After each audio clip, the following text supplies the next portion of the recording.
يعني نحن وجودنا يعني مطار بنينا هذا لو يسيطروا عليه اخوانك معناها خلاص انحلت المشاكل. طب انت ليش اخوانك ليش مش قادرين يروحون على مطار بنينا؟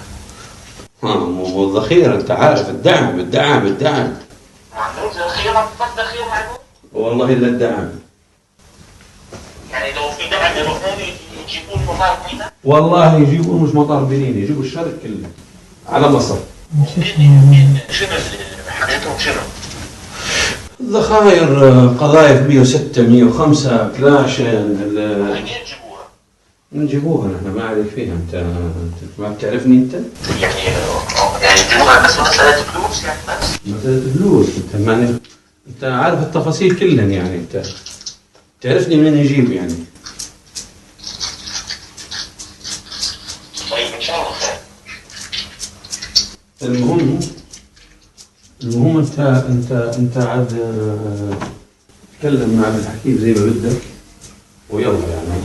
نعم بس يا عبد العظيم، يعني الشيخ سالم صاحب أشرف بن إسماعيل في المغازي، لكن ما بده يكلمه. وأشرف بن إسماعيل علاقته بأبو فهد يعني عنده كم خط، لكن نحن يعلم الله بثقتنا فيك ما نبغى نمشي إلا عن طريقك أنت يعني. ربنا يستر ان شاء الله، لا يقدر عليه والله. لا هذا بالنصيب، العملية بالنصيب. هو الحقيقة الشيخ سالم هذه الأمانة في رقبته، فأنا قلت له أنا نوصلك بعبد العظيم، وعبد العظيم إن شاء الله يعني الله غالب اللي يقدر عليه بيسويه. انتوا يعني اتصالكم في مع ثوار بنغازي مع منهم؟ يا أخي ثوار، يا أخي نتكلم على زياد، نتكلم على وسام، كلهم هذول. طيب ان شاء الله خير. يعني هذول كلهم يعني معانا يعني. ما الجماعة الآخرين هذول يعلم الله هذول حيتعبونا وحيدمروا مشروعنا اللي تعبوكم حيتعبونا نحن. من شان موضوعكم ان شاء الله الاحد او الاثنين اروح وين؟ الدعاء. بارك الله فيك. بارك الله فيك.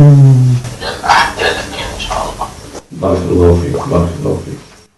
والشيخ سالم بالعربي، الشيخ سالم شخصية سياسية في الشرق يعني. الآن اتكاتف حول الناس كلها.